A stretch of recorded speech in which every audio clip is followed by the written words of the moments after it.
what I want to do now is actually hand over to my colleague Andrew Schaefer, Dr. Andrew Schaefer. Now, many of you may remember Andy from when he actually worked, I think, with me for about 4 years when he was a junior doctor. I'm very pleased that he's now a consultant neurologist and he's actually joining our service full time. So many of you will see him in the clinic. And Andy's going to talk about the investigations of mitochondrial problems. Okay, Andy? Right. Thank you very much, Doug. That should work, and I don't think we're getting feedback. I know we had 1 or 2 problems last time we had this meeting. Can everybody hear me okay? Let me know if that changes. Well, it's very kind of you all to come, and I'm pleased to see so many people here. I've just heard there's a bit of problem on one of the motorways, which probably means 1 or 2 people aren't here who'd like to be. But it's perhaps apt that we're talking today on the 4th of July as Independence Day, because ultimately one of our goals, if you like, in the Newcastle Mitochondrial Centre is that patients with mitochondrial disease can live as independent lives as is possible. And in many ways that's what we're striving towards. I can't promise you fireworks, but I hope it'll be a memorable day nonetheless. The other thing I would ask is that if anybody wishes to remind me that I'm mic'd up when I finish my talk, that would be very helpful. So I don't want to recreate any Leslie Nielsen moments if I pop to the toilet and forget. Okay? So, what I'd like to talk about is what we do and why we do it. And I'm talking in terms of the investigations that we ask you to undergo and why we do those. How does that help us? How does that help you? Okay? Because I know often when you come we ask you to go to this department and that department, and we ask you to undergo various types of tests. And we're very aware that sometimes people don't fully understand exactly why we're sending you off to all corners of a hospital. So I'd just like to go through some of that. Now, the first thing that we need to do when we have patients who come to our clinic is to decide whether it's actually a mitochondrial condition or not. Because when we first see you, that's often something that isn't known. And there are a lot of other conditions that might look similar that we need to exclude. Okay? Once we have decided that it's likely to be a mitochondrial condition, then there are various investigations that we can follow to try and get to the bottom of that. Now, I'm not going to spend a lot of time on this because it has been discussed before and some of my colleagues will touch on it again. But there are ways that we can look for specific mutations within the mitochondrial genome or even the nuclear genome, i.e. the DNA.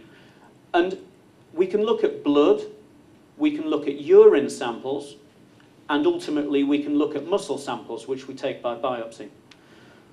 One of the confusing things is why do we have 3 of these? Why do some people do we take blood and some people we need muscle? And it's a very complicated situation, but there are certain mitochondrial diseases where blood will be perfectly adequate to look for a certain mutation. The problem with that is that if that mutation isn't there, you've only proven that that mutation isn't there. You haven't proved that it's not mitochondrial disease. Okay? There are other mitochondrial diseases where you won't pick it up in blood, or certainly not reliably, and you may need instead to have a urine sample, or in other conditions you may need to have a muscle biopsy to actually confirm the diagnosis.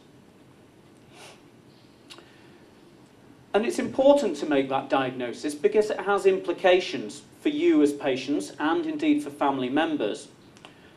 In part because, like everybody, it's your body, it's your life. You want to know what's going on. You want to know what's causing you the problems that you've got. So whilst a label doesn't necessarily change things, many people we speak to say that it's very nice to be able to tell friends and family and their doctors exactly what they have, rather than saying, well, the doctors don't know. So it's very important for us to be able to identify the cause for that reason.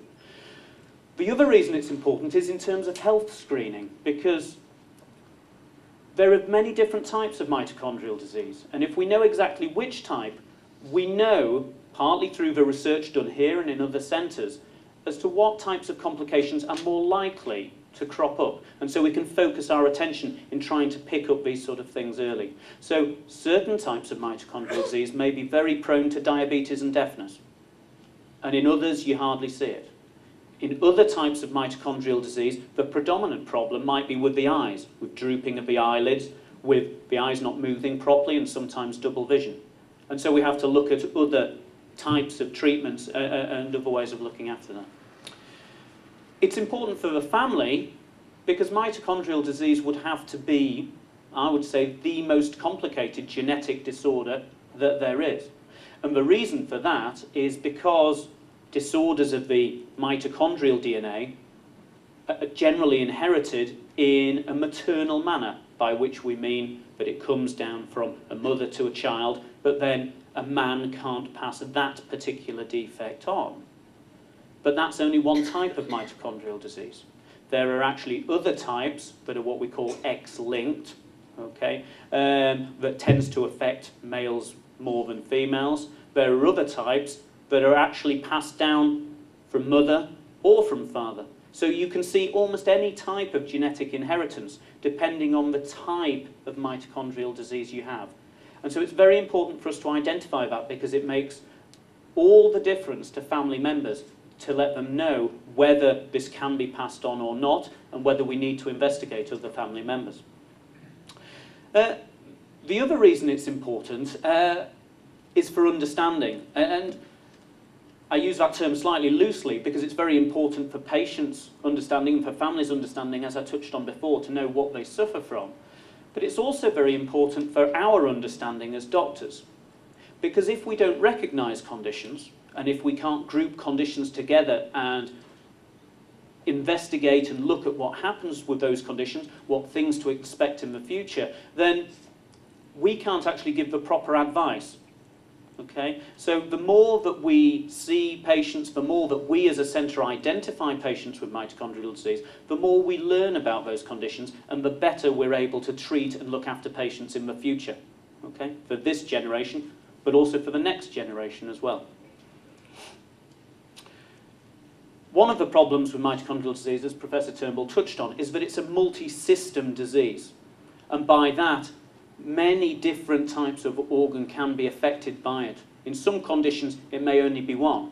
In other conditions, it may affect the eyes and the ears and the pancreas, which produces the insulin, and cause diabetes if that doesn't work properly. It may affect muscle and nerve. In some conditions, the heart might be involved. So we're not in a situation where we're merely dealing with one thing. We have to look at the whole person from top to bottom and consider what other problems may develop. Okay?